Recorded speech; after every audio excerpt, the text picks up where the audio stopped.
মঙ্গলবার রায়গঞ্জে কংগ্রেস প্রার্থীদের সমর্থনে এক জনসভা করেন দলের সর্বভারতীয় নেতা রাহুল গান্ধী। জনসভাকে ঘিরে ব্যাপক উন্মাদনা লক্ষ্য করা যায়। সভা শেষে সংবাদ মাধ্যমের মুখোমুখি হয়ে একাধিক গুরুত্বপূর্ণ ইস্যুতে সরব হন কংগ্রেস নেত্রী দীপা দাসমুন্সী। তিনি স্মৃতিচারণা করে জানান, 1998 সালে যখন প্রিয়রঞ্জন দাসমুন্সী রায়গঞ্জ থেকে প্রার্থী ছিলেন, তখন এই একই মাঠে সভা করতে এসেছিলেন সোনিয়া গান্ধী। সেই সভায় উপস্থিত ছিলেন তরুণ রাহুল গান্ধীও, যদিও তখনও তিনি সক্রিয় রাজনীতিতে নামেননি। দীপার কথায় সেদিন রাহুল শুধু বলেছিলেন ভোট ফর কংগ্রেস। সেই মুহূর্ত থেকেই তার রাজনৈতিক যাত্রার সূচনা হয়েছিল বলে আমি মনে করি।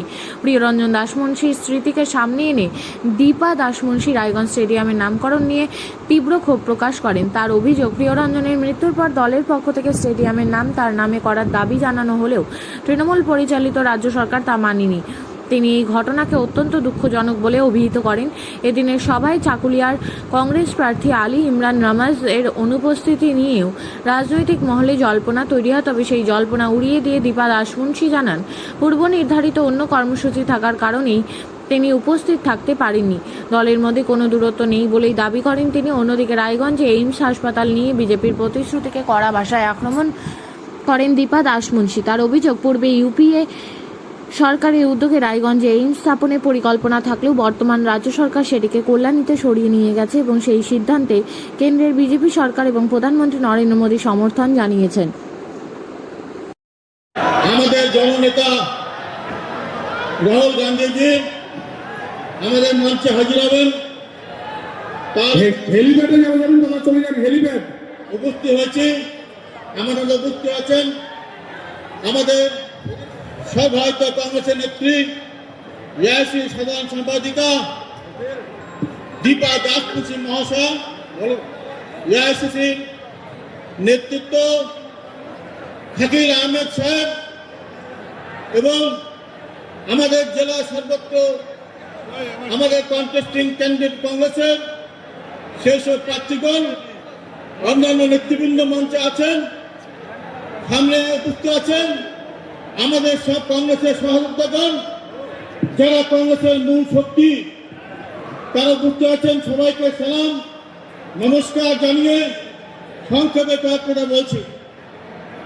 আপনারা জোরে বলুন রাহুল গান্ধী, রাহুল গান্ধী, রাহুল গান্ধী। বন্ধুগণ, এই আমাদের রাহুল গান্ধীজি প্রথমে প্রচারে উনি আসছে, তার জন্য ওনাকে অসংখ্য ধন্যবাদ, শ্রদ্ধা এবং প্রণাম জানিয়ে আমি শুরু করছি।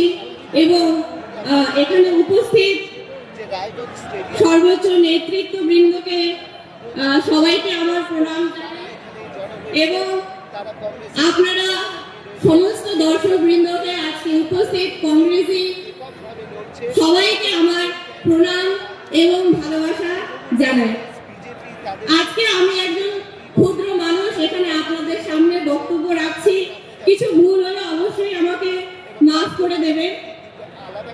আজকে আমাদের সমাজে যেই দুর্নীতি শিক্ষায়, স্বাস্থ্যে এবং যে রাস্তাগুলো আমি দেখতে পেলাম, প্রত্যেকটা জায়গায় আমাদের শিশু থেকে শুরু করে প্রত্যেকটা বয়সের মানুষ আজকে এই সরকারের পাল্লায় পড়ে দুর্নীতিগ্রস্ত হয়েছে এবং ক্ষতিগ্রস্ত হয়েছে।